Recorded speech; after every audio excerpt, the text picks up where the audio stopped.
Hello साथियों, नमस्कार, जोहार, आदाब, सत श्री अकाल। एग्जाम फाइटर नंबर आप सभी का ग्रैंड वेलकम है, हार्दिक स्वागत है।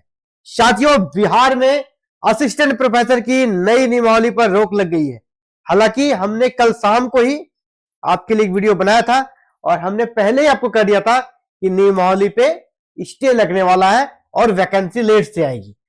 हमने ये भी कहा था सरकार किस किस मांग पे विचार करिए, कौन कौन सा मांग आपको यहां पर फुलफिल होने वाला है।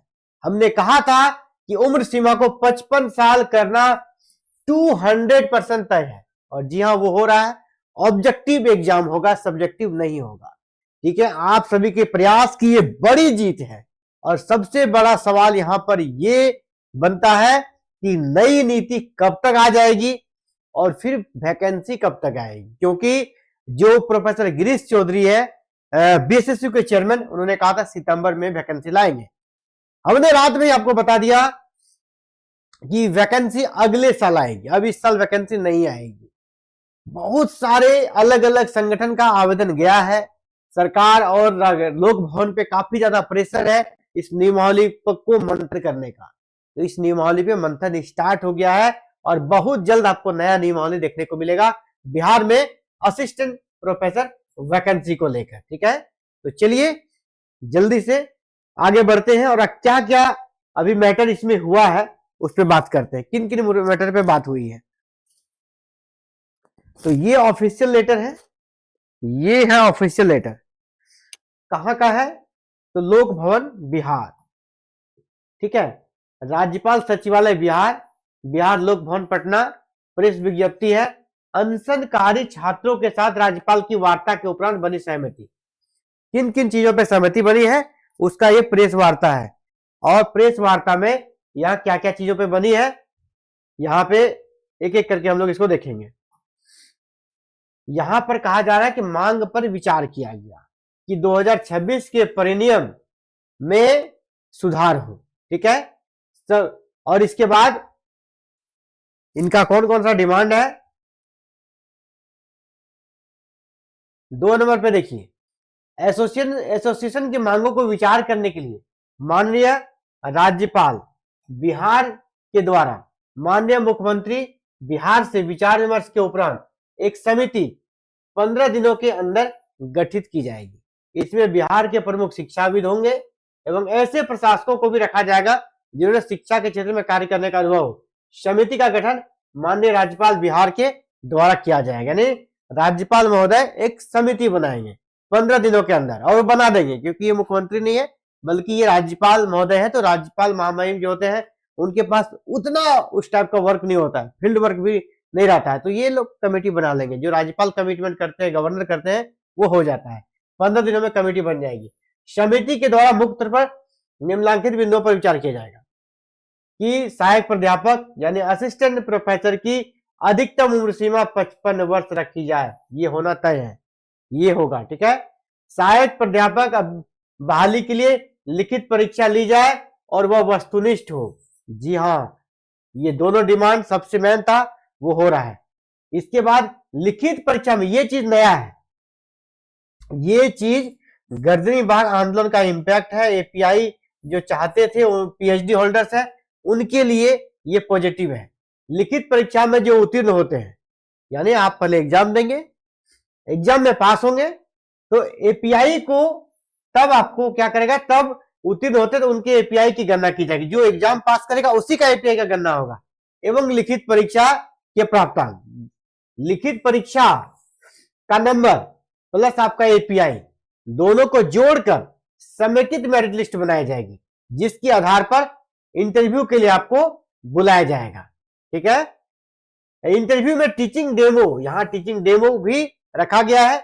एपीआई की गणना के संबंध में निम्नलिखित मांगों पर विचार करने का आश्वासन दिया गया। ठीक है, अब एपीआई की जो गणना होगी उसमें क्या क्या चीजें रहेगी, क्या क्या चीजें हटेगी। तो देखिए, एपीआई में पहले क्या था, जो नया अभी रूल्स बना था कि मैट्रिक इंटर का नंबर को जोड़ा जाता था, अब उसकी गणना नहीं की जाएगी।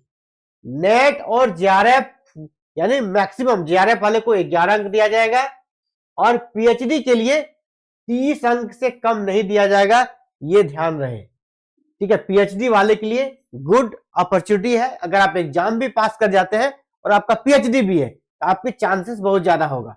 शोध प्रकाशन यानी रिसर्च पेपर और अनुभव का गणना भी एपीआई स्कोर में की जाएगी, परंतु कौन सा शोध प्रकाशन होगा, ठीक है, एक्सपीरियंस किस कॉलेज का होगा, गवर्नमेंट कॉलेज का होगा या एफिलिएटेड का होगा, ये सब पूरा डिफाइन कर दिया जाएगा, है ना। सैलरी स्लिप लगेगा, नोटिफिकेशन लगेगा विज्ञापन का, ये सारा चीज यहाँ पर ऐड किया जाएगा ताकि कोई गलत फायदा नहीं उठा सके, ठीक है।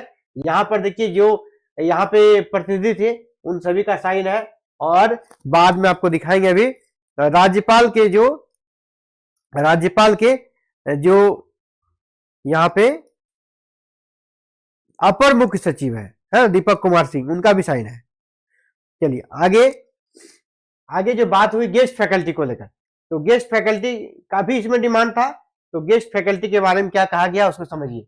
गेस्ट फैकल्टी के लिए कहा गया कि अतिथि प्राध्यापकों को भी वर्तमान में बहाल हुए संविदा सहायक प्राध्यापकों की ही भांति न्यूनतम वेतनमान है उस पर महंगाई भत्ता दिया जाए, ठीक है। अभी जो पुराने गेस्ट फैकल्टी है उसको नए जो कॉन्ट्रैक्ट बहाली हुई है उसके समान है, उसको वेतन दिया जाए और भत्ता दिया जाए। उसके नवीकरण की प्रक्रिया सभी विश्वविद्यालयों में एक समान रखी जाए, सभी यूनिवर्सिटीज में एक साथ हो। गेस्ट फैकल्टी के शैक्षणिक प्रमाण पत्र तथा शोध पत्र एवं अनुभव की भली भांति जांच कर ली जाए, तदुपरांत उन्हें 65 वर्षों तक कार्य करने का मौका दिया जाए, यानी उसकी सेवा 65 वर्ष फिक्स किया जाए। अनशनकारी छात्रों के सुझाव पर विचार किया गया कि अधिकतम उम्र सीमा को एक बार में नहीं घटाकर उसे धीरे धीरे कम किया जाए एवं इसी बीच सहायक प्राध्यापकों की बहाली नियमित रूप से प्रत्येक वर्ष रिक्तियों के विरुद्ध किया जाए। यहाँ पर यानी कह सकते हैं कि एक बड़ी यहाँ पर जीत हुई है, अनशनकारी छात्रों की जो अनशन कर रहे थे उनकी एक बड़ी जीत हुई है साथियों। तो यहाँ पर आप देखिए नियमावली पर रोक, ये न्यूज भी आ गया है। राज्यपाल से वार्ता में कई बिंदुओं पर बन गई सहमति। असिस्टेंट प्रोफेसर भर्ती में उम्र सीमा 55 वर्ष होगी, पूछे जाएंगे ऑब्जेक्टिव प्रश्न, ठीक है। 21 दिनों से अनशन कर रहे आंदोलन वापस लेने का ऐलान, और इसने अनशन वापस भी कर लिया है, कल अनशन तोड़ भी दिया है। इस संगठन ने राज्यपाल के साथ वार्ता की, ये फोटो है, ठीक है। और एपीआई स्कोर और अनुभव पर भी विचार किया जाएगा। हालांकि हमने सब चीज बता दिया आपको, गेस्ट का क्या होगा, है ना, वही चीज पेपर में दिया गया है, इस पे ज्यादा डिस्कस नहीं करना। लेकिन एक चीज यहाँ मिसिंग है, वो है बैट। बैट वाले परेशान है, हमारे व्हाट्सएप ग्रुप में भी लिख रहे रात से, सर बैट वाले के लिए कुछ नहीं किया गया। भाई आपको मैं बता दूं कि बैट होगा, और मैं 200 नहीं, यहाँ पे आपको लिख दूं 500% बैट होगा। मैंने कल भी कहा था ये नियमावली रद्द होगा, नया नियमावली आएगा, और उसमें हमने दावा किया था और मेरा दावा सच हुआ ना, क्योंकि मैं जो बोलता हूं ऐसे नहीं बोलता हूं। आपको लगता है कि हल्के में जोश में बोल देता, नहीं, जानकारी रखता हूं भाई, इतने दिन इस क्षेत्र में हूं तो जानकारी रख के बात करता हूं। आप जो हेटर्स रहते हैं, उसने रात में भी कमेंट किया, कुछ भी आता है बक के चला जाता है, आपने ये कहा था, वो कमेंट देखे तो हंसे भी कि ये लोग क्या है ना, ये ऐसे लोग हैं जो अच्छा काम करेगा नहीं, और जो अगर आगे बढ़ रहा अच्छा काम कर रहा है, अच्छी जानकारी लोगों को दे रहा है, तो वो उनको बुरा लगता है और वो हेटर्स बनकर मनोबल तोड़ने का काम करते हैं। लेकिन हम लोग टूटने वाले नहीं है, हम लोग तोड़ने वाले होते हैं, ठीक है। आपका हेटर्स जो है, आप जो गलत कमेंट उठ के सुबह करने लगते हैं, तो उससे कुछ नहीं होगा। हम और ज्यादा अच्छा कंटेंट लेकर आएंगे और आपको गलत साबित करेंगे अपने कंटेंट के दम पर। गलत साबित कर दिया है, रात में ही हेटर्स ने कहा ये सब फालतू बकवास है, और आज परिणाम आपके सामने है। इसी तरह मैं जो बैट कर रहा हूं वो भी होगा। जब दुनिया को लगता है कुछ नहीं हो सकता है, ये तो इम्पॉसिबल है, उस समय भी हम जानकारी लेकर आपको सही न्यूज देते हैं, चाहे जेट को लेकर हो, चाहे बिहार बैट को लेकर हो, और नियमावली को लेकर। हमने पहले भी कहा था और लगातार 10 दिन से मैं इस पर वीडियो बना रहा हूं, हर बार कह रहा हूं कि नियमावली बदलेगा, संसद पे सरकार मान गई है, संसद पे राजी है, एग्जाम ऑब्जेक्टिव होगा, ये हमने कहा है ना। आप पिछला मेरा 3-4 वीडियो देखिए, हर में कहा है, क्योंकि मुझे इनपुट मिल जाता है, इतने दिनों से काम कर रहा हूं तो हर जगह से इनपुट मुझे मिलता है, और बिल्कुल ऑथेंटिक इनपुट के साथ आपसे बात करता हूं, ये मत सोचिएगा। और अभी यहाँ जितनी चीजें हैं वो तो लागू हो जाएगी, मैं आपको बता दूं ये लागू हो जाएगी, और इसके साथ ही बैट भी होगा, ठीक है, बैट भी होगा। तो आप सोचेंगे कि बैट कर देगा तो हमें क्या होगा। भाई आप एग्जाम, पहला तो एग्जाम पास कर जाएंगे, एग्जाम में आप अच्छा स्कोर लाइए ना। मान लीजिए 100 नंबर का एग्जाम हुआ, आप इसमें अगर 90 स्कोर 90 ले आए, इसके बाद आपका ग्रेजुएशन, आपका पीजी तो है ही, इसके बाद आपका बैट हो गया, ठीक है। आप भी रिसर्च पब्लिकेशन कराइए, आपके पास भी रिसर्च पब्लिकेशन है। हर किसी के पास टीचिंग एक्सपीरियंस नहीं होता है, तो आपके पास भी नहीं है। रहा सवाल पीएचडी में, आप पीछे हटिएगा, लेकिन यहां आप पीएचडी वाले को पछाड़ सकते हैं, क्योंकि आप सोचते हैं कि पीएचडी वाले कम पढ़े लिखे हैं, वो पुराने लोग हैं, वो तो यहां नंबर नहीं ला पाएंगे ज्यादा, यहां आप ज्यादा लाइएगा, यहां उसको पछाड़ दीजिएगा। तो ये अगर हो रहा है तो भी आपके लिए बैट फायदेमंद रहने वाला है, ठीक है। बैट का मांग जैसे पहले जरूरी था, आज भी जरूरी है। दूसरा बात, बैट अगर आप पास कर जाते हैं तो पीएचडी में आपका एडमिशन हो जाएगा।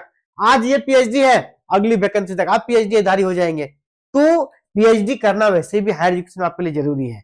असिस्टेंट प्रोफेसर के बाद अगर आप एसोसिएट बनते हैं या प्रोफेसर बनते हैं या कोई आप यूनिवर्सिटी के कोई अधिकारी बनते हैं, आपके लिए पीएचडी अनिवार्य होता है, ठीक है। पीएचडी मस्ट होता है, तो इसलिए पीएचडी तो करना ही चाहिए। इसीलिए बैट का आवाज जैसे पहले उठ रहा था, आज भी उसी जोश के साथ आपको बैट के लिए आवाज उठानी चाहिए।